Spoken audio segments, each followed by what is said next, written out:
Stop everything you're doing right now because what I'm about to reveal will fundamentally change how you see silver forever. The mainstream financial media has been feeding you a carefully crafted narrative, and today we're going to tear that curtain wide open. The next 60 days could separate those who saw this coming from those who get blindsided in the most painful way possible. Most people are staring at silver charts like they're watching a movie. They see green, they feel happy. They see red, they feel scared. But what they don't realize is that the real story isn't happening on those charts at all. The real story is happening in vaults, in warehouses, in shipping containers, and in boardrooms where decisions are being made that will reshape the entire precious metals landscape. And if you've been waiting for someone to give you the green light to pay attention, consider this your wake-up call. The green light doesn't exist. By the time everyone agrees it's safe, the opportunity has already left the building. It's a brand new day here at Currency Flow, and I want to start by asking you something simple. Comment below what time you're watching this video right now. I want to see where in the world our community is tuning in from. Are you watching at midnight? Are you catching this during your morning coffee? Drop that timestamp because it helps me understand who's really paying attention when it matters most. Now, before we dive into the meat of this, I need to address something important. There are channels out there copying our content, stealing our research, and confusing our community. If you value what we build here at Currency Flow, I'm asking you to do one thing. Hit that subscribe button and drop Currency Flow in the comments. This signals to the algorithm who the real community is, and it helps protect what we're building together. Also, I've left some important links in the description below. You'll find our premium membership link for those who want deeper analysis, our WhatsApp channel for real-time updates, and some bonus resources that complement everything we're covering today. Check those out after you finish watching. Now, here's the promise I'm making you right now. By the end of this video, you're going to understand something that 95% of silver investors completely miss. You're going to see why the price you see on your screen might be one of the biggest illusions in modern finance. And you're going to have a framework for thinking about this that most financial advisors have never even considered. But here's the thing. I'm also going to challenge one popular belief that sounds incredibly smart but could actually destroy your portfolio if you're not careful. So stay with me until the very end, because that's where everything clicks into place.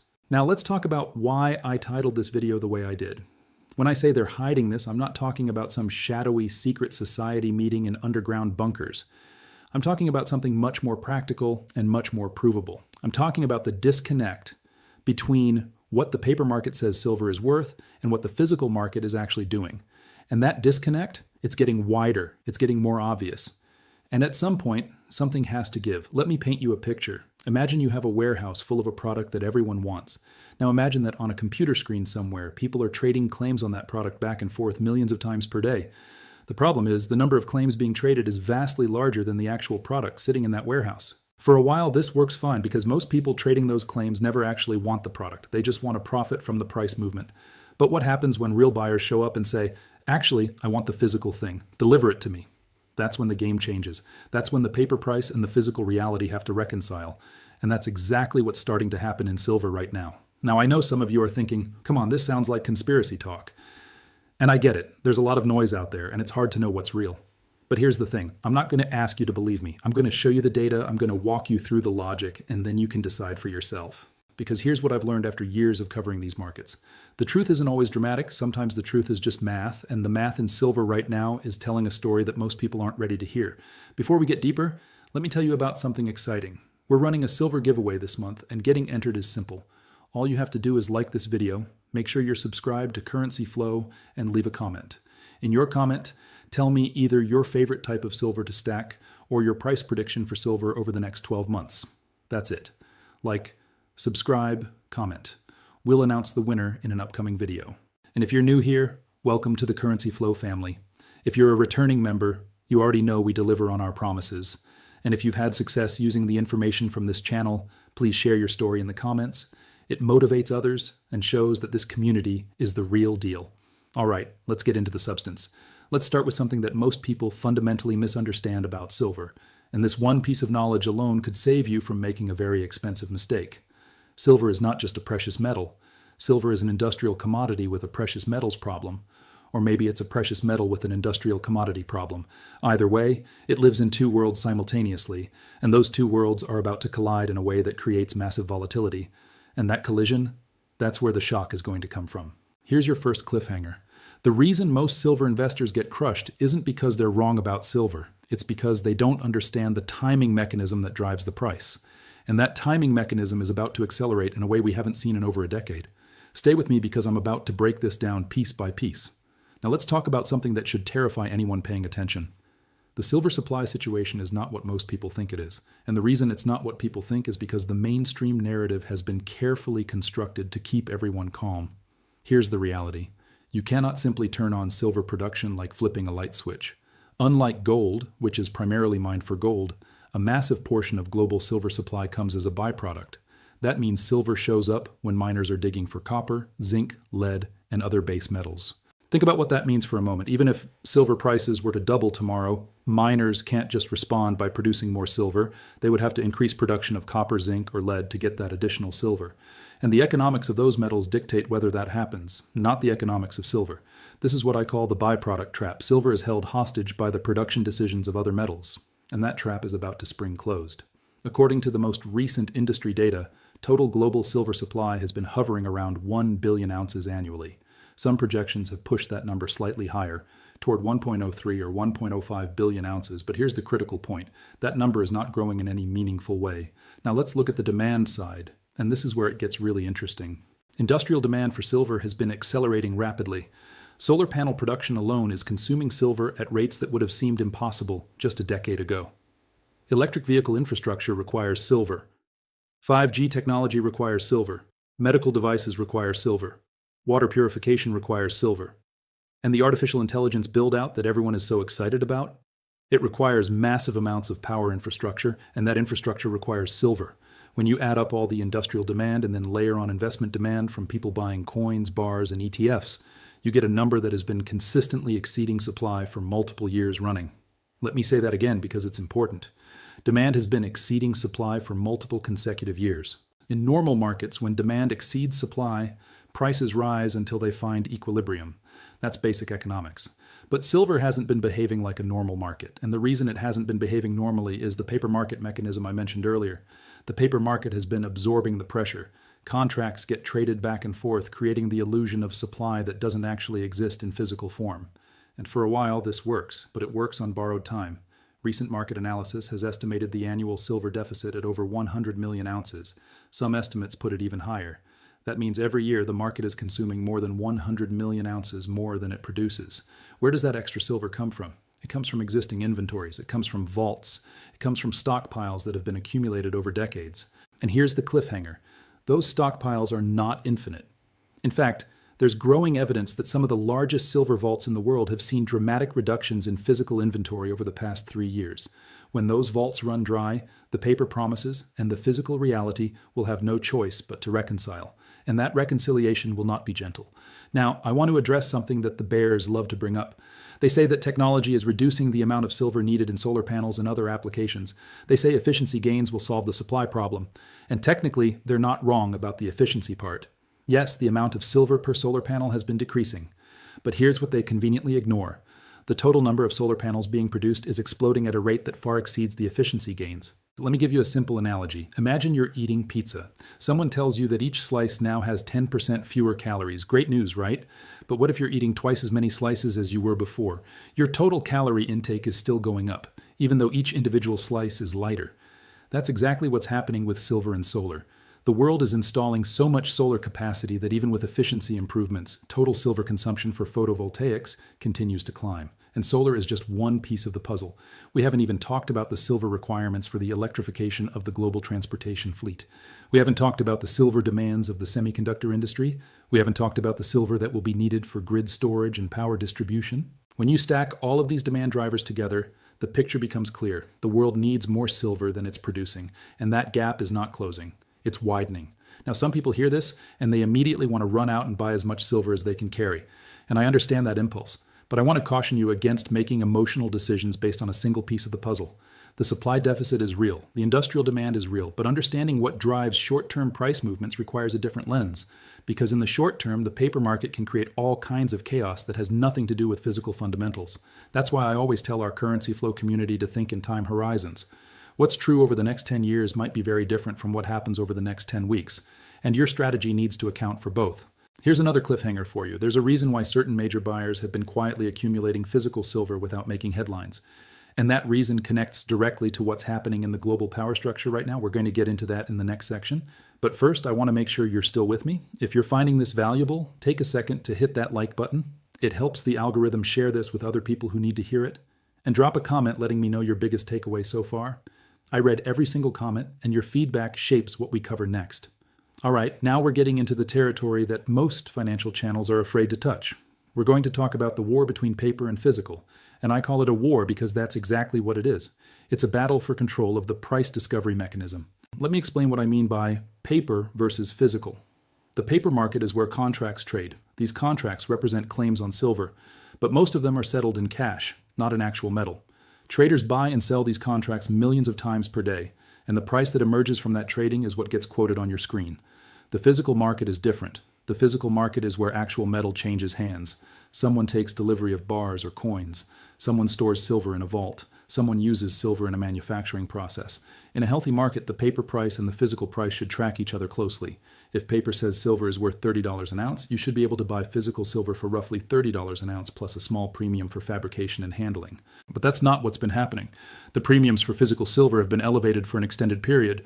At times, the gap between paper price and actual purchase price has been wide enough to make you question which number is telling the truth. And here's the uncomfortable question that nobody wants to ask out loud. If physical buyers are consistently paying more than paper price, which market is actually setting the real value? I spoke recently with a market analyst who has been tracking precious metals flows for over 2 decades. I asked him directly about this paper-physical divergence, and his answer was illuminating. He said the paper market works as long as most participants never demand delivery. It's like a game of musical chairs where there are 10 players but only 2 chairs. As long as the music keeps playing, nobody notices. But the moment the music stops, 8 people are going to be left standing. And the music, according to him, is showing signs of slowing down. He pointed to something that most retail investors completely miss. There's been a consistent pattern of physical metal moving from west to east. London vaults have seen significant outflows. Metal is being shipped to Asia at rates that tell a story all by themselves. Why would this be happening? Because when trust in paper claims starts to erode, sophisticated buyers want the real thing. They don't want a piece of paper that promises silver. They want silver they can touch, store, and control. And who are these buyers? They're central banks. They're sovereign wealth funds. They're ultra-high net worth families who understand that real wealth isn't a number on a screen. It's tangible assets that survive currency crises and financial resets. Now let me add my own skeptical lens here because I think it's important to stay balanced. Not every movement of metal is a conspiracy. Sometimes logistics explain shipping patterns. Sometimes vault changes reflect regulatory adjustments or operational decisions. But when the pattern persists over years, when the direction is consistently the same, when physical premiums stay elevated instead of normalizing, that's when you have to start asking harder questions.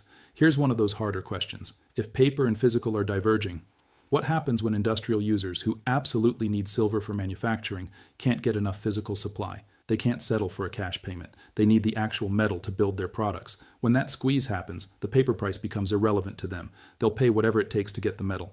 And that dynamic can create explosive price moves that catch paper traders completely off guard. Let me give you a mental model that helps visualize this.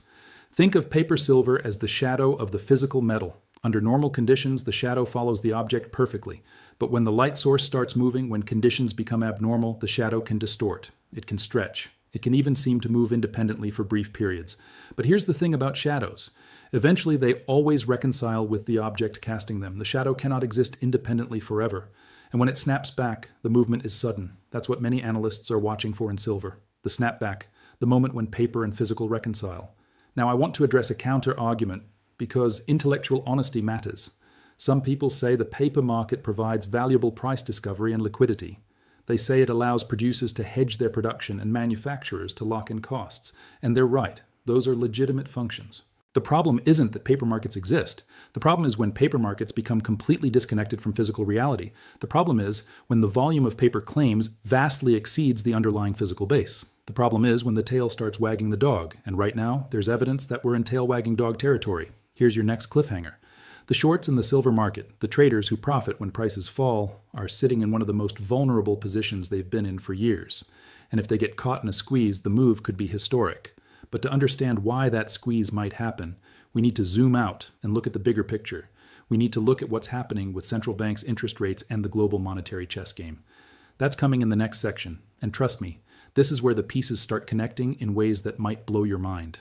Before we continue, let me remind you to check the description for our premium membership link. The premium content goes deeper than what we can cover in these public videos. If you're serious about understanding these markets, that's where you want to be. And our WhatsApp channel gives you updates between videos so you're never caught off guard by sudden moves. All right, let's keep building this picture. Now we need to zoom out because silver doesn't exist in a vacuum. Silver is connected to gold. Gold is connected to currencies. Currencies are connected to interest rates. Interest rates are connected to central bank policy. And central bank policy is connected to the geopolitical chess match that's reshaping the entire global order. Let me start with gold because gold always leads the narrative. Gold has been printing all-time highs recently. We've seen headlines of gold trading well above previous records, and that's not happening by accident. Gold rises when confidence falls. And confidence has been taking hits from every direction. Geopolitical tensions in multiple regions, trade disputes that keep escalating, political uncertainty in major economies, debt levels that would have seemed impossible just a generation ago. When gold makes a statement by hitting new highs, silver eventually gets pulled into the conversation. But silver moves differently than gold. Gold is the steady elder statesman. Silver is the wild younger sibling with something to prove. Silver tends to lag gold in the early phases of a bull market. It watches from the sidelines while gold gets all the attention. But when silver decides to move, it moves with violence. It catches up and often overshoots. The silver to gold ratio has been stretched to levels that historically precede major silver rallies. Now let's talk about interest rates, because this is where most people get confused. Conventional wisdom says that higher interest rates are bad for precious metals because metals don't pay interest. When you can get 4 or 5% in a savings account, why would you hold gold or silver that pays nothing? That logic sounds smart, but it misses a critical nuance. What matters is not the nominal interest rate. What matters is the real interest rate. The real rate is what you get after subtracting inflation. Here's the current situation. Interest rates have risen significantly over the past few years, but inflation has also remained stubbornly elevated. In many developed economies, the inflation rate has been running close to or above the interest rate you can earn on safe assets. That means real rates have been hovering near zero or even negative in some cases. And when real rates are near zero or negative, the opportunity cost of holding precious metals drops dramatically. This is one of the most important concepts for our currency flow community to understand. Precious metals thrive in environments where holding cash loses purchasing power. And despite what the official narratives might tell you, we're still in that environment. Now let's add another layer. Government debt. The major economies of the world have accumulated debt levels that are almost incomprehensible. The interest payments on that debt are becoming a significant budget item. In some cases, interest expense is growing faster than any other category of government spending. This creates a policy trap. If interest rates stay high, the debt burden becomes crushing. If interest rates are cut too aggressively, inflation can reignite. Central banks are walking a tightrope, and they're running out of room to maneuver. What does this have to do with silver? Everything. When governments face impossible debt situations, history shows they typically choose inflation over default. They choose to let the currency lose value gradually rather than admit they can't pay their obligations. And when currencies lose value, hard assets priced in those currencies tend to rise. This isn't speculation. This is the playbook that's been used repeatedly throughout history, and there's no reason to believe this time will be different. Now let's talk about geopolitics, because this is the wild card that most investors underestimate. The global order that's existed since the end of World War II is under pressure. The dominance of the dollar as the world's reserve currency is being challenged, not directly, but around the edges. Countries are settling more trade in their own currencies. Central banks are diversifying their reserves away from dollar-denominated assets. Gold is being accumulated by official institutions at rates we haven't seen in decades. Why would central banks be buying gold if they believed the current system was stable? They wouldn't. They're buying because they're hedging against a future that looks different from the past. And here's the connection to silver. When the monetary system undergoes stress, people naturally gravitate toward assets that have served as money for thousands of years. Gold and silver both fit that description. But silver is more accessible to regular people. An ounce of gold costs thousands of dollars. An ounce of silver costs a small fraction of that. If there's a rush toward hard assets during a monetary crisis, silver becomes the people's money, and that potential demand from millions of individuals seeking protection could overwhelm the available supply. Now let me address energy, because energy is the hidden variable in all of this. Energy prices affect everything. They affect production costs, they affect transportation costs, they affect inflation, they affect geopolitical power dynamics. When you hear about conflicts in oil-producing regions, don't think of it as just a foreign policy story. Think of it as an inflation story. Think of it as a central bank story. Think of it as a precious metals story. If energy prices spike, inflation gets harder to control. If inflation gets harder to control, real interest rates stay negative or go more negative. If real rates stay negative, precious metals become more attractive.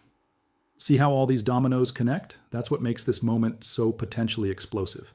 It's not one factor driving the silver thesis, it's multiple factors aligning simultaneously. Here's your next cliffhanger. There's a specific scenario involving energy disruption that could send silver into a parabolic move almost overnight. And that scenario is more plausible right now than it has been in years. We're going to get into the practical framework in the final section.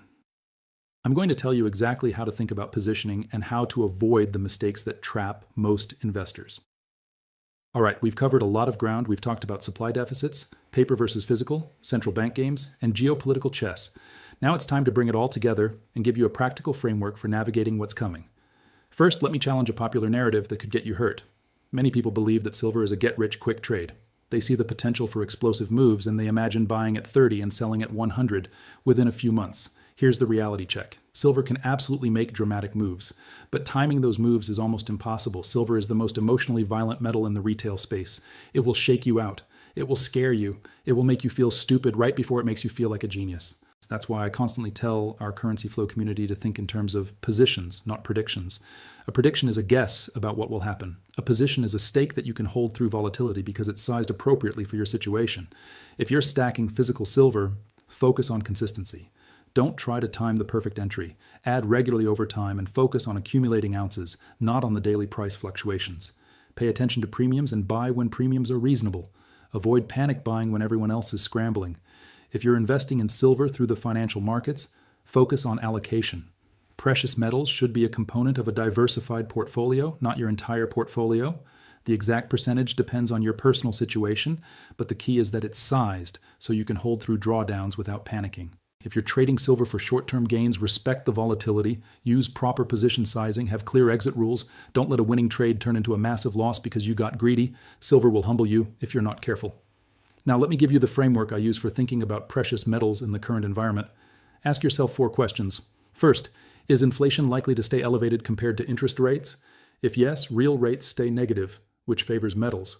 Second, is government debt growing faster than economic output? If yes, eventually something has to give, likely through currency devaluation, which favors metals. Third, is geopolitical instability increasing or decreasing? If increasing, safe haven demand rises, which favors metals. Fourth, is the supply-demand balance for silver tightening or loosening? If tightening, fundamental pressure builds, which favors metals. Right now, all 4 of those questions point in the same direction. That doesn't mean silver goes up tomorrow. It means the setup is constructive over time. Now let me share something that most people overlook. Sentiment.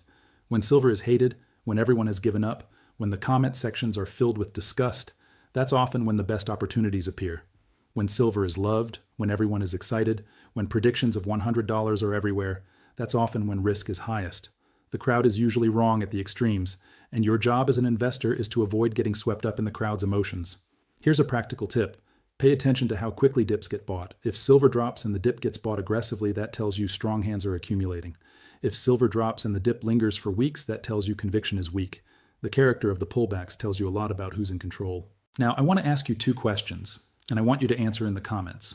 First question, do you believe the paper price will continue to lead the silver story, or do you believe the physical market will eventually force a reconciliation? I want to hear your reasoning because this is a critical debate. Second question, if we get a major spike in silver, do you think it will be driven by retail excitement or by industrial and institutional scrambling? Tell me what you think the real catalyst will be. These questions matter because understanding the driver of the next move helps you prepare for how that move might unfold. Now let me share the shocking conclusion I promised you at the beginning. Here it is. The silver price you see on your screen is not wrong because someone is evil. It's not wrong because of a grand conspiracy. It's wrong because the market structure creates a natural disconnection between paper trading and physical reality. That disconnection can persist for long periods, but when it corrects violently. The shock that's coming to the silver market isn't about manipulation being exposed. It's about reality reasserting itself. It's about the math catching up. It's about supply and demand refusing to be ignored any longer. And here's the part that should make you sit up straight. The preconditions for that reconciliation are in place right now. Inventories are under pressure. Industrial demand is relentless. Paper positions are extended. Physical premiums remain elevated. The monetary backdrop favors hard assets. We may not know the exact timing, but the setup is screaming that something significant is coming. So what do? You stay patient. You stay diversified. You build positions you can hold. You avoid letting headlines bully you out of your plan. And you remember that the best investors aren't the ones who predict perfectly. They're the ones who prepare adequately. That's the currency flow philosophy. We don't pretend to have a crystal ball. We focus on understanding the landscape and positioning intelligently. Before I sign off, let me remind you about the resources in the description. The premium membership gives you deeper dives with exclusive analysis. The WhatsApp channel keeps you updated between videos. And the links to our social channels let you stay connected with the community. If you found value in this video, smash that like button. If you want more content like this, make sure you're subscribed with notifications on. And if you've had success applying the insights from Currency Flow, share your story in the comments. It motivates others and strengthens our community. All right, that's it for today. Stay sharp, stay calm, and never let the noise bully you out of your plan. This is Currency Flow, and I'll see you in the next one. And just so we're completely clear, nothing in this video is financial advice. I'm sharing education, context, and my way of thinking so you can make better decisions for your own situation. Always do your own research or consult with a qualified professional before risking real money. Until next time.